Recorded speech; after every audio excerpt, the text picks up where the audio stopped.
Hi YouTube, this is Miss Natural.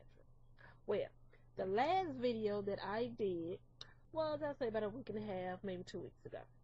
And it was a little natural hair question and answering. It's a little natural hair question and answering about, of course, natural hair. Right. So, I did notice that there were a couple of questions that I didn't answer. So, I'm taking the opportunity now to answer those questions. Those questions are, how often should a person that's natural trim their hair? And also, can a natural hair person color their hair without damaging their hair? The first question. Me personally, I trim my hair at least twice a year. Now, and I'm gonna say this, I'm saying trim, not cut. Trim. Okay. I trim my hair at least twice a year. Now, I've heard other naturals over time, even on YouTube, say they may trim their hair every month, every few months. But me personally, I feel there is a such thing as trimming your hair too much. Now, when you straighten your hair or do your twist or your coils or whatever, and you may notice raggedy ends, yes, by all means, it's time to trim your hair. Now, if you do not trim your hair on your own, you may go to a professional. Now, as I said before, I'm a cosmetologist. My specialty is natural hair. Now, some beauticians, when you say you want a trim, they hear cut because they're scissor happy. Because, like I said, because they're scissor happy. So if you're familiar with your hair, and this is a good rule of thumb. If you're great familiar with your hair, you know what your hair needs, as everyone should know. You shouldn't always need a beautician to tell you what your hair needs. It's good advice to know what your hair needs.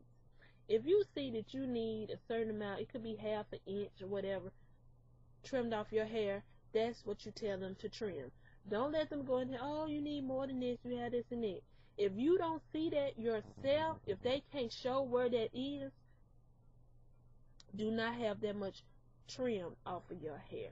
Because like I said before, you say trim to some beauticians that are scissor happy, and they hear cut. And they will cut your hair, and you can be left with a jacked up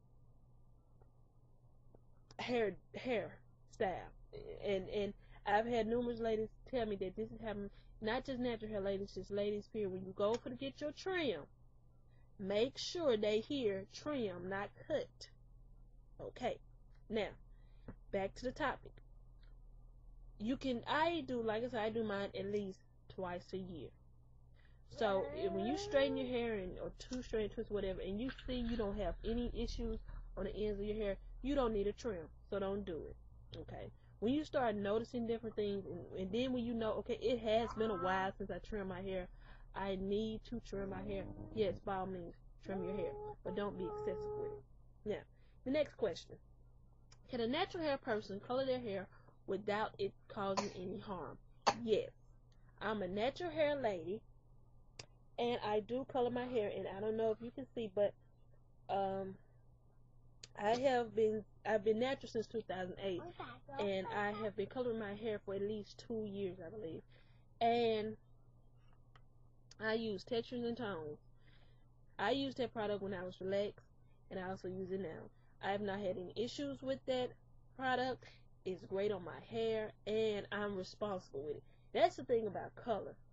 If you're responsible with the color in your hair, I personally feel you won't have any damage. If you, one week, you wanted cherry cola, the next week or the next 2 weeks, you wanted blonde highlights or whatever, yeah, you will get damage to your hair. That's whether you're natural or relaxed. You're going to get damage to your hair. So please, if you're going to color your hair, be responsible with it. And what I did, I haven't did it recently, but what I did on last year, when I used the Textures and Tones, and when my roots started coming through, what I did was I got Clairol. Instead of getting texture and tones, I got Clairol, in a little small bottle, and I just put it in, and I made sure I matched it, and it blended in so good. And I just put it, right there, and I mean, it looked great. But this year, the color that I'm using is working. I feel it works. I don't have a problem with it, so I haven't felt the need to go and get the bottle of Clairol. So my color is working for me. But as long as you, like I said, be responsible, you don't overcolor, and you do your hot oil treatments and your deep condition. Well, on to something else, and this is just a little natural hair tidbit.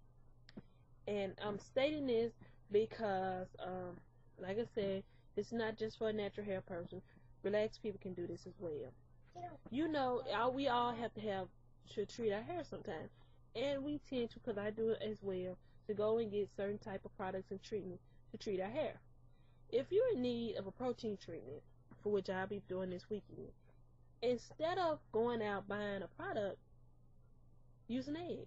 Egg is a good natural protein treatment for your hair. You crack it up, mix it up, whatever, like getting ready to scramble eggs, and you just pour it over your hair, hold your head over the sink, pour it in your hair, put a cap on your head for a few minutes, and rinse it out thoroughly. And that's a cheap, inexpensive way for protein treatment on your hair. Another tip, mayonnaise is a good moisturizing treatment. Instead of using deep conditioner, use mayonnaise. Go through the same procedure and put a cap or whatever, rinse it out thoroughly. That's a good moisturizer. These are tips that I'm giving you all, and you can Google them from other YouTubers, and they pretty much have, because I've seen other ladies discussing using mayonnaise and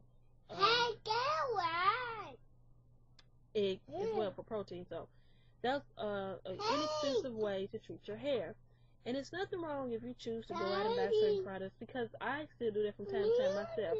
But there's also nothing wrong with being creative and using products that you already have that'll work just as great, probably even better. That doesn't really cost you anything. And honey. Honey is good for shine. If I'm not mistaken, honey is also good for frizz. So when you're doing your deep condition, squeeze a little honey in, mix it in real good, and it can be working into your hair strength just as well as you're doing your moisturized conditioner. And keep that on. You put a cap on your head and keep it on. It gives good shine, and like I said, I believe it's worked good on frizz. So those are just a few natural hair tips, and you relaxed ladies can use those tips as well, because like I said, I haven't been natural all my life. So those are some good tips. It doesn't cost anything. Very creative, at least in my opinion. The next thing, and like I said, we don't just talk about natural hair on this channel. I have just recently completed the Twilight Saga 3rd book, Eclipse. And yes, I enjoyed it. Actually, I was hooked on book 1. And I will be ordering book 4, The Breaking Dawn, excuse me. And those are great. So if I know I'm a late comer to this whole Twilight Saga series or whatever. So anyone who has not, as they say, jumped on the bandwagon, just try it. Book 1, I promise you, you will be addicted. And I am addicted. I enjoy reading books, and they have put me into all this. I'm Team Edward. So that is all for today. I enjoyed, and like I've told you all in my previous videos, I only asked of 2 things. If you can rate down below whether you like or dislike. If you have any questions, always feel free to ask me those questions. I will greatly answer. And last of all, please subscribe, because I've noticed I do have a lot of people watching my videos. For those of you that enjoy my videos and you enjoy my knack of natural hair, please subscribe. I really enjoy doing these videos. Like I said before, subscribe. Bye.